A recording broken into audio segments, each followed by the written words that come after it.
यार या तो 10 लोग আমাকে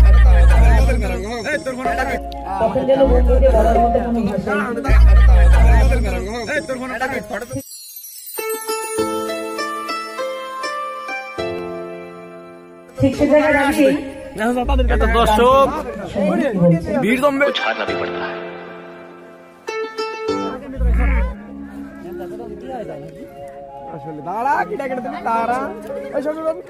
হ্যালো বন্ধুরা, নতুন একটা বাংলা ব্লগ নিয়ে আবারও চলে আসলাম আপনাদের মাঝে। আজকে ভিডিওটা দেখেই বুঝতে পেরে গিয়েছো আমাদের এখানে আজকে কার্তিক পুজো, পাশে বাউল গান হচ্ছে। তো এখন ঠাকুরটাকে পুরো ঘুরিয়ে ঘুরিয়ে আপনাদের দেখানোর চেষ্টা করছি। এই ছোট্ট একটা ভিডিওর মধ্যে সম্পূর্ণভাবে মেলাটাকে ঘুরিয়ে দেখানোর চেষ্টা করব। সঙ্গেই থাকবে, সাথেই থাকবে। আমাদের কার্তিক ঠাকুরটা অনেকটাই সুন্দর এবার গড়ে তুলেছে। তো প্যান্ডেলটা পুরোপুরিভাবে মোবাইলে ধরছে না, তাও অনেকটা চেষ্টা করছে আপনাদের দেখানোর জন্য। উপর থেকে নিচে পর্যন্ত প্যান্ডেলটা অনেকই সুন্দর হয়েছে, খারাপ একেবারে বানায়নি। আমাদের শম্ভুদা প্যান্ডেলের দায়িত্বে থাকে। তো এর পাশেই বাউল গান হচ্ছে, চলো সেখানেই আপনাদের নিয়ে কিছু গানের শট দেখানো যাক। এখন আসরে পরিবেশন বা গায়ক বাপি, তো কিছু গানের সুর তুলে ধরেছি, চলো দেখানো যাক।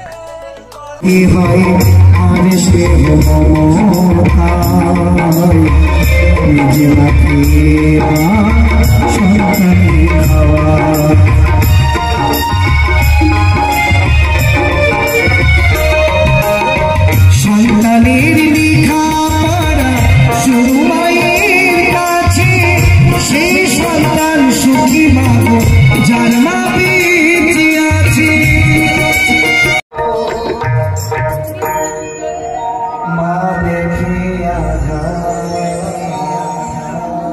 দেওয়ার পর আসবেন আমার দিদিভাই চুমকিদি, তার মুখে অবশ্যই গান শুনবেন। মানে আগে আমি কিন্তু একটাই কথা বলছি, মা আমাদের ক্লাবের কিছু সদস্য টেবিলের কাছে বসে আছে থালা নিয়ে, যার যেটা মন হয় সে কয় টাকা এখানে দান করে যায়। তো মেলাটা আপনাদের দেখাচ্ছি, কিন্তু লোক নেই ভাববেন না, কিন্তু লোক আসরের দিকে রয়েছে। আজকে ফার্স্ট দিন তো এই জন্য দোকানের কাছ দিয়ে লোকগুলো নিয়ে সাইডটায় সাজনা গাজনার দোকানগুলো রয়েছে, ওখানটায় কিছুটা ভিড় জমে গিয়েছে আর আসরে অনেকটাই লোক জমে গিয়েছে। তো আমি ওই সাইডটায় মানে সাজনা গাজনার দোকানের দিকে ভিডিওগুলো তুলতে পারিনি, কারণ আমার একটু লজ্জা লজ্জা লাগে। অনেক লোক কিছু কিছু শর্ট তুলেছি, ওটাই জয়েন্ট করে রেখেছি। চলো এখন চুমকিদির গান শোনানো যাক।